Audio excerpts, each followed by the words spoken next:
Questions. I love the questions when the audience has. Yeah. Any questions, by the way? Anything. That's the favorite part. Yeah, Mr. Kleiser. Yeah. Because I've been thinking about it now for about a half hour with some of the guys that were up there. To say the talent level is off the charts is an understatement.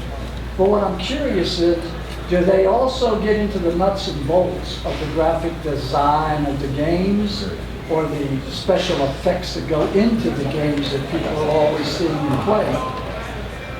Very. Check, check. Testing. And is there anything new coming up? Check, check. A lot of us, of course, dream about doing that. In fact, I've bought books that went on websites, and I've built games of my own, but I started at the 2600 level. Remember the Atari VCS? Atari 2600? So I've been building games of my own for the Atari 2600, homebrew ones. And then as you graduate, you get better and you create better games. But most of us, I'd say very few and far in between, are actually developing games and stuff. But my idea was, if we're designing the cabinetry and we're making these old games look great, how great would it be to come up with our own design and make our own game? And with the internet, anybody with half a brain can really learn how to program an Atari 2600 game. So yeah, there's a handful of guys out in California that were very high caliber players that went on to work for companies to test games or do something else. I mean, I can count them on one hand.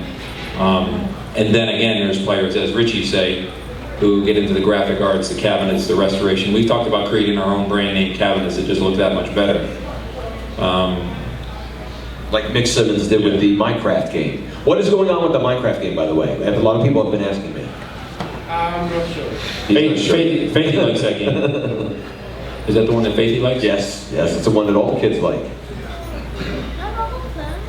Okay, not all the kids like it. I know it. A lot of the kids like it. Any other questions? There's a select few that have been able to do this and make money from it or make a living from it. But the truth is, any time that we spend on it, it simply takes away from what it is we have to do in order to do family and that kind of stuff. So that's what makes it difficult. Any others? Yes, from my man in the blue shirt. The question I have is a game that's brand new, came out, say, in 1982 versus one that's restored today. Is there any advantage? I mean, because technology changes and so forth, but is the game better today when it's restored by you guys versus way back when? It's another good question. Most of the games that came out in the early 80s, of course, all the components were brand new and they didn't expire. A capacitor, for one, the shelf life of a capacitor is no longer than 10 years at the most. So, of course, all of the components need to be restored or replaced with new components. Like in my movie, Eugene Jarvis says that EEPROMs are supposed to erase after 15 and 20 years. He has no idea how these games are still running on the original EEPROMs. Once we do a restoration, this is myself speaking, probably Mick would agree with me, Arcade Doctor, he'd probably agree with me as well, that we do replace everything that is available to us on a monitor. The reason why these monitors at this show look so crisp and clear and brand new is not by accident. These guys have taken it apart and worked on it, made these machines look that good. I'd say we're trying to get as close as what it was like when they first came out of the box. Are they better? No, just try to get as close as we can to what they once were. Because age is their worst enemy, and water.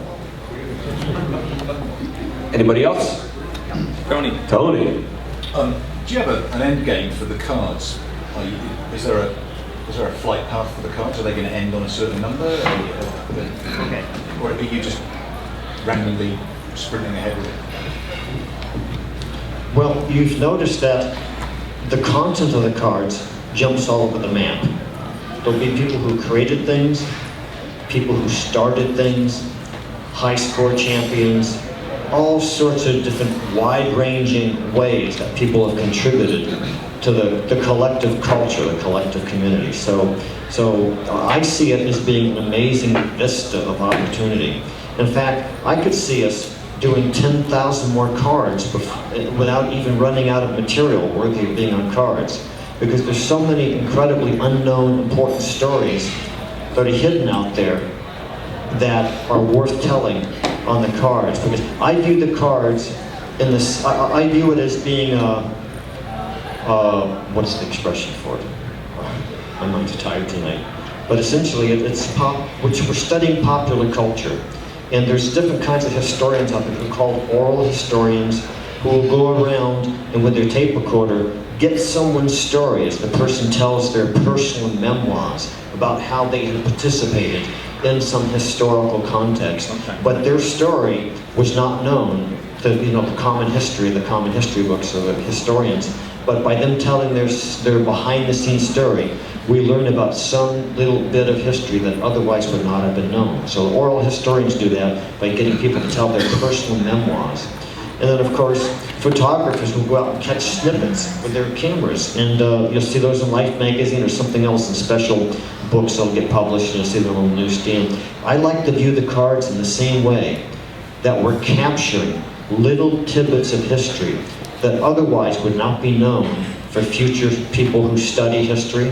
But we're saving those little moments, capturing them on the cards, and turning all the cards together into a huge tapestry that tells this story of this culture and of this age. Because when you see a big tapestry hanging on the wall, the picture and the design that's on that tapestry is made up of thousands of threads that can be very different colors, but because they're working together, they make an overall picture by working together. So that's how I view the cards. So from that perspective, I see the card set as really having no limit.